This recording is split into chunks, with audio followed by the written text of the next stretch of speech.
Hi, നമസ്കാരം. എല്ലാവർക്കും പുതിയൊരു വിശേഷത്തിലേക്ക് സ്വാഗതം. ഇപ്പം ഞങ്ങൾ തറവാട്ടിൽ കുടുംബസംഗമം നടക്കുന്നുണ്ട്. അവിടെ പോകാൻ വേണ്ടിയിട്ട് ഞാൻ റെഡിയായി നിൽക്കുകയാണ്. അപ്പം നമുക്ക് അവിടെ പോയിട്ടുള്ള വിശേഷങ്ങളൊക്കെ കാണാം. പോയിട്ട് വരാം. ഓക്കെ.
ഇരിക്കുകയാണ്. ഇനിയും രജിസ്ട്രേഷൻ കഴിയാത്ത കുടുംബാംഗങ്ങൾ എത്രയും പെട്ടെന്ന് രജിസ്ട്രേഷൻ ചെയ്യണമെന്ന് അറിയിക്കുകയാണ്.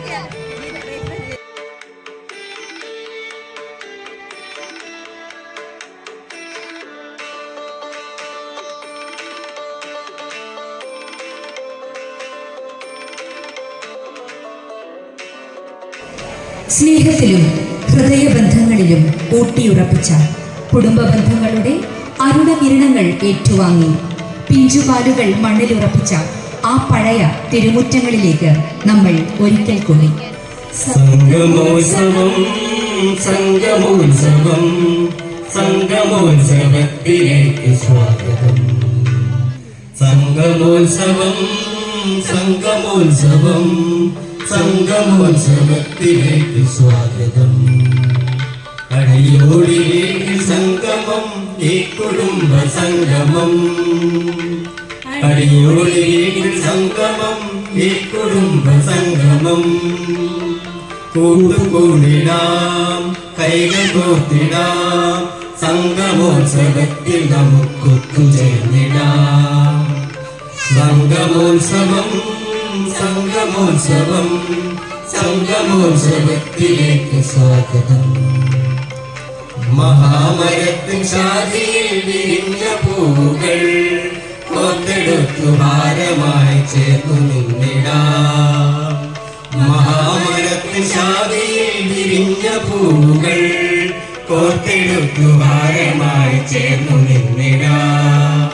നമുക്കൊത്തു ചേർന്നിടാം, നമുക്കൊത്തു ചേർന്നിടാം.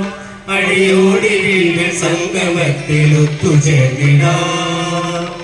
സംഗമോത്സവം സംഗമോത്സവം സംഗമോത്സവത്തിലേക്ക് സ്വാഗതം. അണുകുടുംബമായി മാറിക്കൊണ്ടിരിക്കുകയാണ്. ഓരോരുത്തർ അച്ഛനും അമ്മയും മക്കളും എന്നുള്ളൊരു ഇടുങ്ങിയ ചിന്താഗതിയിലേക്ക് ഓരോരുത്തരും കടന്നുപോയിക്കൊണ്ടിരിക്കുകയാണ്. അതുകൊണ്ട് സ്നേഹബന്ധം എന്താണെന്നുള്ള പോലും മറന്നു പോകുന്നൊരവസ്ഥയിലേക്ക് ഇന്നത്തെ കാലത്ത് നമ്മൾ കാണുന്നത്. പഴയ കാലത്ത് അങ്ങനെയായിരുന്നില്ല.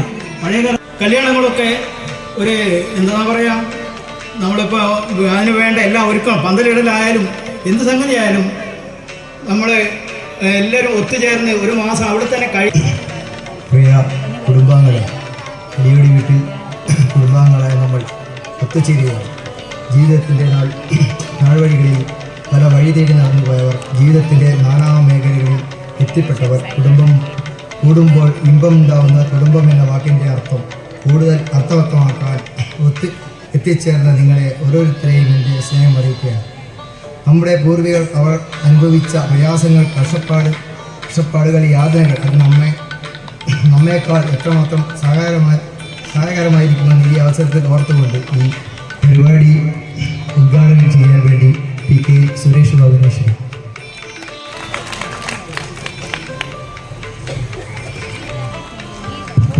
ഉദ്ഘാടനത്തിന് മുന്നേ നമ്മളെ വിട്ടുപിരിഞ്ഞ പൂർവികന്മാരെ നമ്മൾ ഒരു മിനിറ്റ് ഓർക്കുകയാണ്. അതുവേണ്ടി അനുശോചന പ്രമേയം അവതരിപ്പിക്കാൻ വേണ്ടി വിജിത്ത് ഏവിയേഷൻ.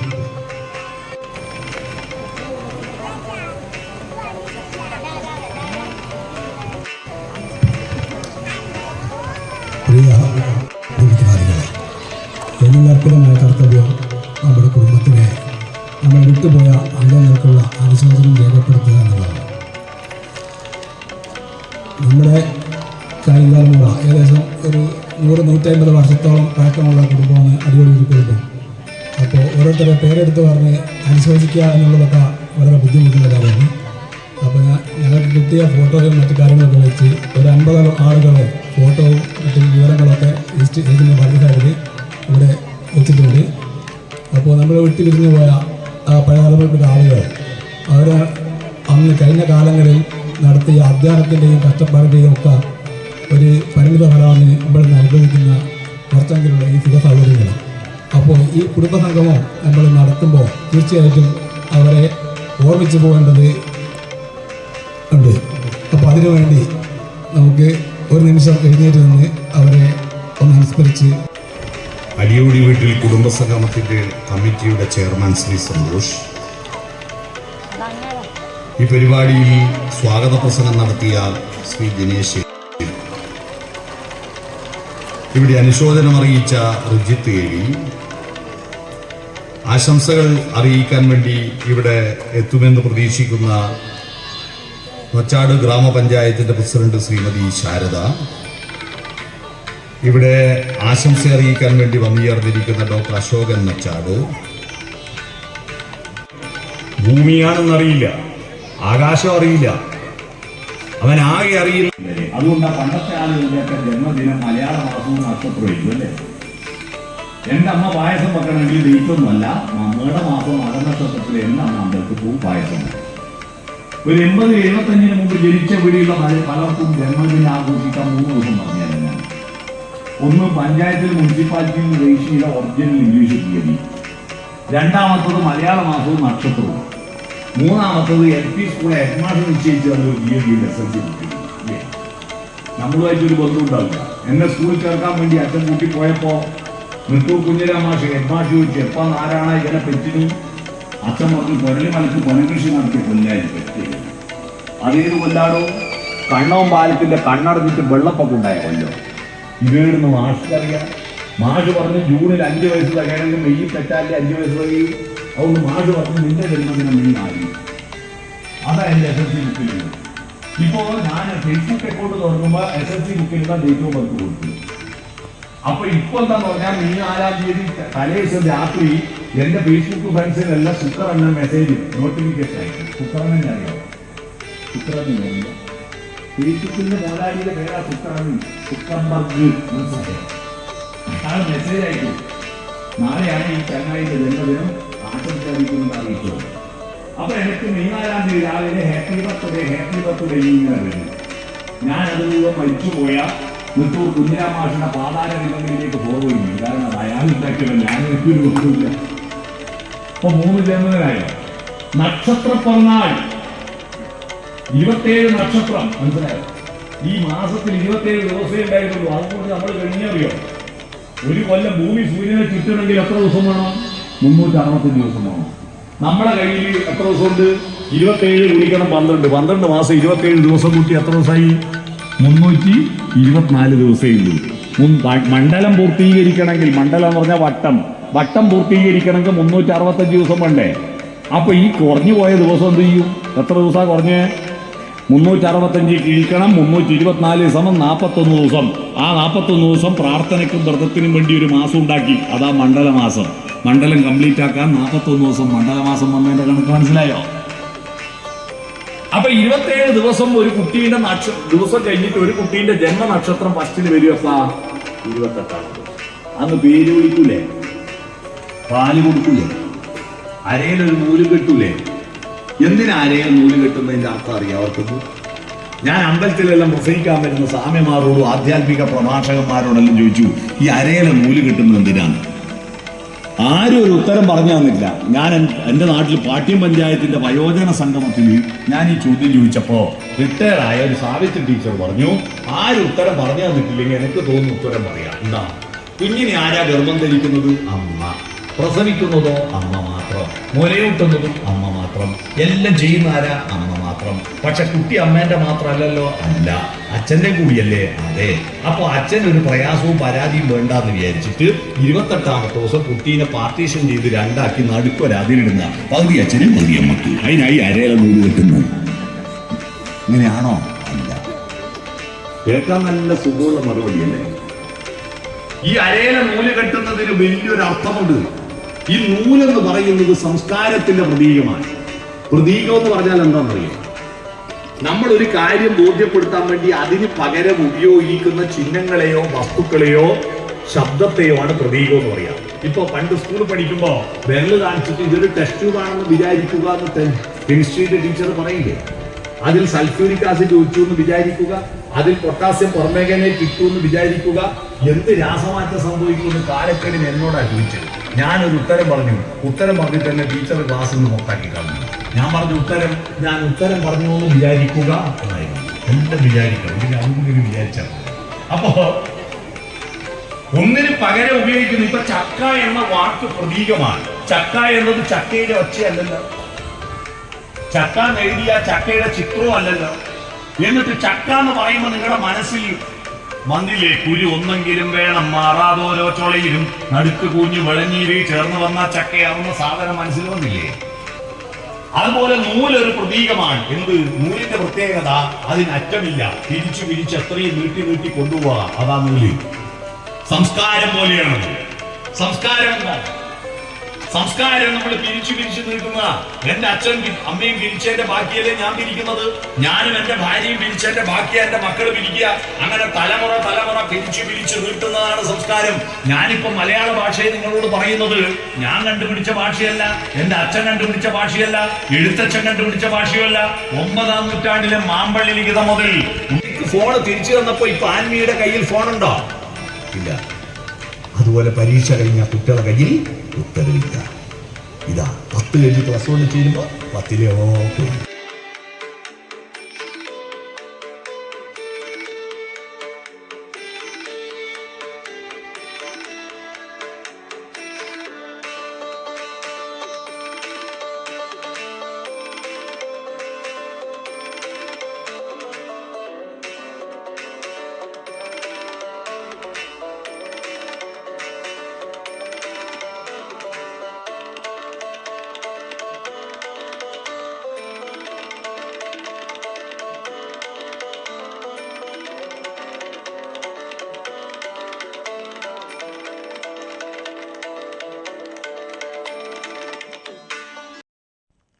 സദസ്സിലും ഇരിക്കുന്ന വിശിഷ്ട വ്യക്തികളെ, കുടുംബാംഗങ്ങളെ, എല്ലാവർക്കും എൻ്റെ വിനീതമായ നമസ്കാരം.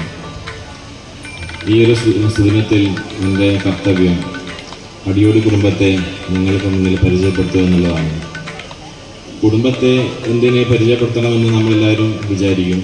പക്ഷേ കൂട്ടുകുടുംബം മാറി നമ്മൾ അണുകുടുംബമായപ്പോൾ നമ്മുടെ കുടുംബങ്ങൾ ശിഥിലമായി. പരസ്പരം നമ്മളെന്താണ് കുടുംബാംഗങ്ങൾ തമ്മിൽ തന്നെ പരസ്പരം അറിയാൻ പറ്റാത്തൊരവസ്ഥയായി. പ്രത്യേകിച്ച് പുതിയ തലമുറകൾക്ക് എൻ്റെ കുടുംബങ്ങളെ തിരിച്ചറിയാൻ പറ്റാത്തൊരവസ്ഥയിലാണ് ഇപ്പോൾ ഉള്ളത്. അതുകൊണ്ട് ഈ ഒരു കാലഘട്ടത്തിൽ കുടുംബ സംഗമത്തിനും ഇതേവരെയുള്ള കുടുംബ പരിചയത്തിനൊക്കെ വളരെയധികം പ്രാധാന്യമുണ്ട്. എന്തായാലും ഈ ഒരു അവസരത്തിൽ കുടുംബത്തെ പരിചയപ്പെടുത്താൻ എന്നെ നിയോഗിച്ചതിൽ ഈ പ്രോഗ്രാം കമ്മിറ്റിയോട് ഞാൻ ആദ്യമേ നന്ദി പറയട്ടെ. പലരും പറഞ്ഞു കേട്ടിട്ടുണ്ട് കുടുംബം എന്ന് വെച്ച് കഴിഞ്ഞാൽ കൂടുമ്പോൾ ഇമ്പമുള്ളതാണ് എന്ന്. അപ്പോൾ ഈ ഒരു സദസ്സ് കാണുമ്പോൾ എനിക്കത് അനുഭവപ്പെടുകയാണ്. അപ്പോൾ എന്തായാലും ഈ അടിപൊളി കുടുംബത്തെക്കുറിച്ച് ഞാൻ എനിക്ക് ഇവിടെയെല്ലാം മറ്റ് പ്രായമായ ആൾക്കാർ പറഞ്ഞു തന്ന കാര്യങ്ങളാണ്. ഞാനത് നോട്ട് ചെയ്ത് വെച്ചിട്ട് നിങ്ങളോട് പറയുകയാണ്. അപ്പോൾ ഈ അടിപൊളി കുടുംബത്തിൻ്റെ ആരംഭം ഇവിടെ അരിക്കുളം തൈക്കൂട്ടത്തിൽ വെച്ചാണ്. നമ്മുടെ ആസ്ഥാനം ശരിക്കും തൈക്കൂട്ടത്തിലാണ്. തൈക്കൂട്ടം തറവാട് അത് അരിക്കുളമാണ്. അരിക്കുളം എന്ന സ്ഥലത്ത് തൈക്കൂട്ടത്തിൽ പെൺകുട്ടിയുടെയും കണ്ണാരൻ്റെയും ദമ്പതികൾ. ഈ ദമ്പതികൾക്ക് 5 മക്കളുണ്ടായിരുന്നു. അവരുടെ പേരാണ് ചീരു, കുട്ടൂലി, കുട്ടിയാച്ച, മാത, കേളപ്പൻ. 5 മക്കൾ. തൈക്കൂട്ടത്തിൽ ഒന്നുകൂടി പറയാം, തൈക്കൂട്ടത്തിൽ പെൺകുട്ടിയുടെയും കണ്ണാറിൻ്റെയും 5 മക്കൾ. ഈ 5 മക്കളുടെ തലമുറയാണ് ഇപ്പോൾ നമ്മൾ കാണുന്ന ഈ സദസ്സിലെല്ലാവരും. ഈ 5 മക്കളുടെ മക്കളും മക്കളും അങ്ങനെയുള്ള തലമുറയാണ് നമ്മളിപ്പം കാണുന്നത്. അപ്പോൾ പലർക്കും ചിലപ്പം അറിഞ്ഞെന്ന് വരില്ല. അപ്പോൾ ഓരോരുത്തരെയും ഞാൻ പറയാം, വായിക്കാം, പേരുകൾ വായിക്കാം. എനിക്കും പല അഭിനന്ദനങ്ങളും നന്ദിയും അറിയിക്കാം. കുറെ കുടുംബങ്ങളുടെ ചരിത്രമാണ് നൊച്ചാട് ചരിത്രം. ഒരു അധ്യാപകൻ എന്നുള്ള നിലയ്ക്ക് എൻ്റെ ആത്മകഥ എന്താണെന്ന് വെച്ചാൽ ഞാൻ പഠിപ്പിച്ച കുറേ കുട്ടികളുടെ കഥയാണ്. ഞാൻ കോഴിക്കോടേക്ക് മാറിയിട്ട് ഏതാണ്ട് 20 വർഷമാകുന്നു. എന്നാലും നൊച്ചാട് ഞാൻ വരാറുണ്ട്. കാരണം ഈ വഴികൾ എനിക്ക് പരിചയമാണ്. ഞാൻ ഈ LP സ്കൂളിലാണ് പഠിച്ചത്. അന്നത്തെ ഒരു നൊച്ചാടോ വയലോ അല്ല ഇപ്പോഴുള്ളത്. അതിലെ റോഡുകളൊന്ന് വീടുകളൊക്കെ മാറി. പലപ്പോഴും അടുത്ത ജൂൺ മാസത്തിൽ സ്കൂൾ തുറക്കുമ്പോൾ, പണ്ട് കാലത്ത് തുറന്നപ്പോൾ എൻ്റെ കുട ഈ വയലിൽ എവിടെയെങ്കിലും ആയിരുന്നു ഉണ്ടാവും. എന്നിട്ട് അത് ഇവിടെ പണിയെടുക്കുന്ന ആരെങ്കിലാണ് എടുത്തുകൊണ്ട് തരാറുണ്ടായിരുന്നത്. അങ്ങനെയൊക്കെയുള്ള ഒരു നാടൊക്കെ മാറി. ഇപ്പം 400 കുടുംബം അരിയൂർ കായപ്പം നൊച്ചാട്ടുള്ളതാണ്. നൊച്ചാട്ടുള്ള കായപ്പം എന്ന് പറഞ്ഞാൽ ചാത്തുകുട്ടിയേട്ടൻ്റെ കായപ്പമാണത്. കാരണം എനിക്കിപ്പോഴും അതിൻ്റെ രുചി എൻ്റെ ഇവിടെ ഒരു ബാലകൃഷ്ണ മാഷുണ്ടെന്ന്. അദ്ദേഹം വളരെ സ്നേഹമാണ്, ഭയങ്കര ദേഷ്യം അടിയൊക്കെയാണെങ്കിലും ഞങ്ങളെ കൂട്ടിക്കൊണ്ടുവന്ന് കായപ്പം വാങ്ങിത്തരുമായിരുന്നു ഈ ചാത്തുകുട്ടിയേട്ടൻ്റെ കടയിൽ. കേരളത്തിലെ അതിൻ്റെ ഒരു സ്ഥാനം വഹിച്ചിട്ടുള്ള ഒരു കുടുംബമാണ് ഈ അടിയോടി വീട്ടിൽ കുടുംബം. പിന്നെയുണ്ട് നമ്മൾ സ്വാമി കുഞ്ഞിരാമ എന്ന് പറയുന്നത് അടിയോടി വീട്ടിലാണ് അല്ലേ. എല്ലാ അമ്പലങ്ങളിലും നമ്മൾ കാണുന്ന സ്വാമിയെ കുഞ്ഞിരാമേട്ടൻ നടക്കണം. പിന്നെ ശ്രീധരൻ നൊച്ചാട്, എവിടെ ചെന്നാലും നൊച്ചാട് എന്ന പേരിൽ 2 പേരെ അറിയപ്പെടുന്നു. ഒന്ന് അശോകൻ നൊച്ചാടും, മറ്റൊന്ന് ശ്രീധരൻ നൊച്ചാടുമാണ്. എവിടെ ചെന്നാൽ എല്ലാവരും ചോദിക്കും അല്ലേ. അങ്ങനെ പലരും ചോദിക്കാറുണ്ട്, എന്നോട് പറയുന്നത് കേട്ടു. ഏതായാലും കുടുംബസംഗമങ്ങൾ നടത്തുമ്പോൾ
അടുത്തതായി ശ്രീമതി മലയാളിയുടെ ഒരു നിറഞ്ഞ കയ്യടി നമുക്ക് മാണിക്കമ്മയ്ക്ക് വേണ്ടി നൽകാം. ആദരവ് നൽകുന്നത് ശ്രീ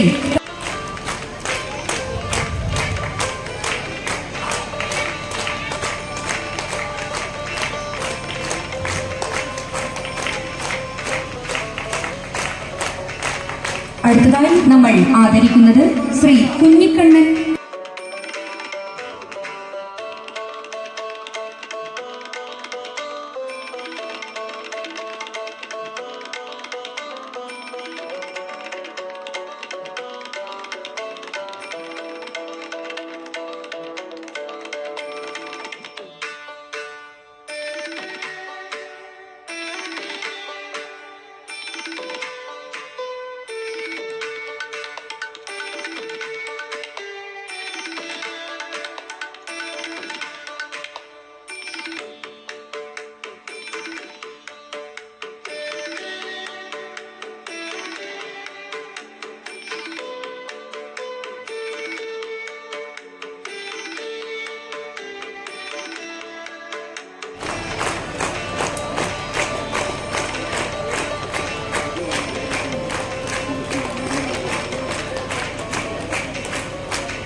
അടുത്തതായി ശ്രീമതി ഗീത വാരിയങ്കണ്ടി.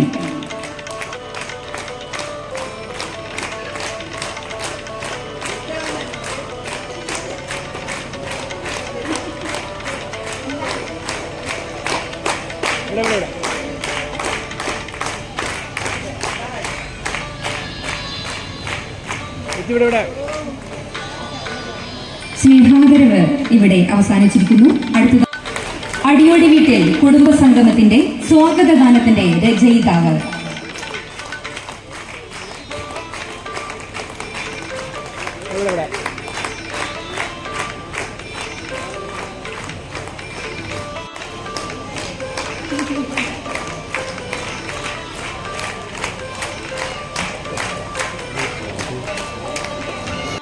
മരുതിയാട്ട്.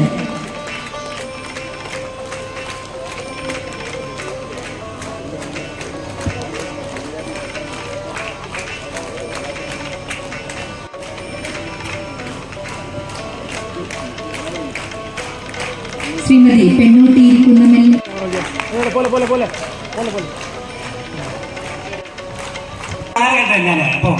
അപ്പൊ ഒരുപാട് പഴയ ഓർമ്മകൾ നമ്മളൊക്കെ മുമ്പിലുണ്ട്.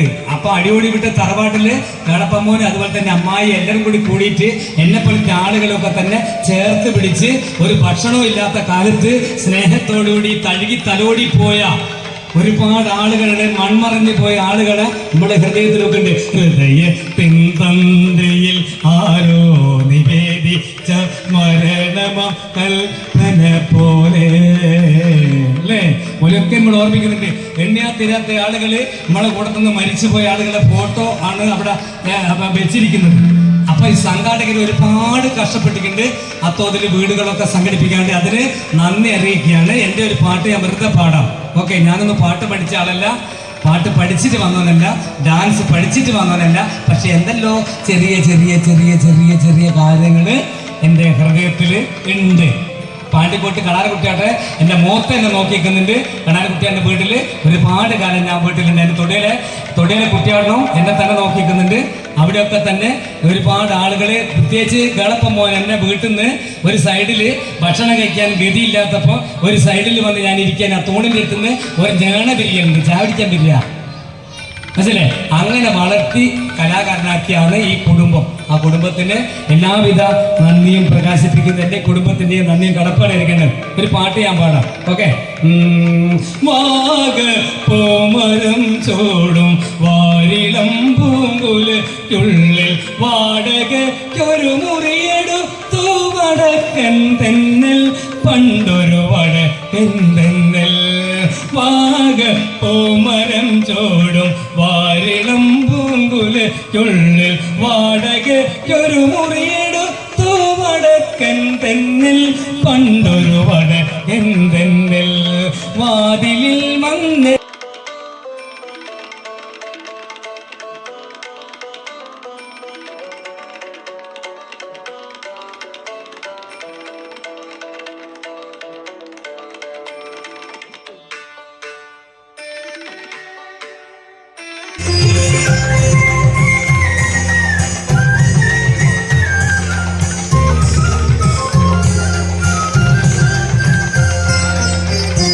തുളി മണക്കുന്നല്ലോ കാത്തേ നീ വരുമ്പോൾ കൺമണിയെ കണ്ടുപോലും കവിളിൽ തഴുകയോ നീ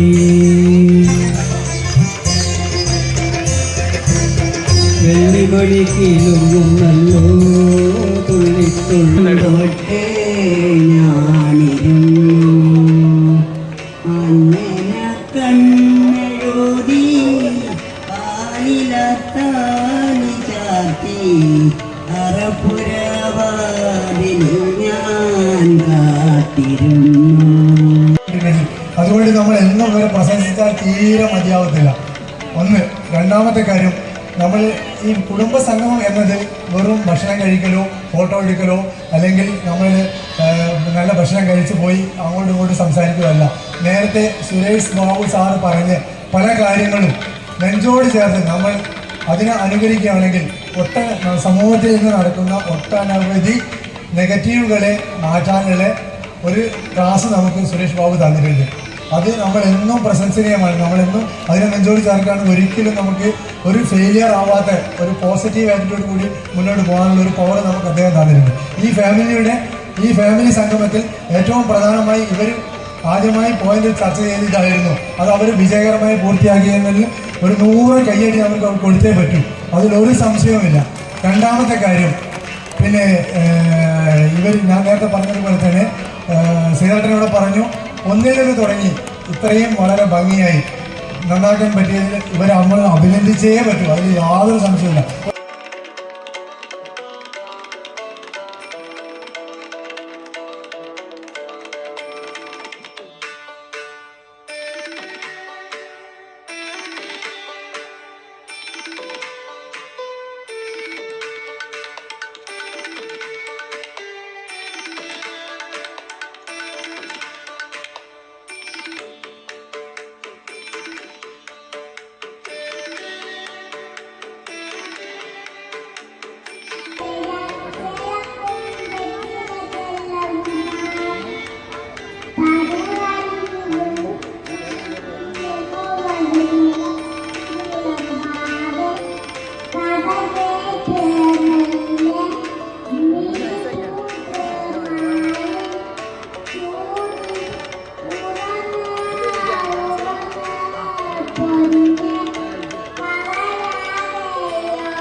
മഴയത്തും വെയില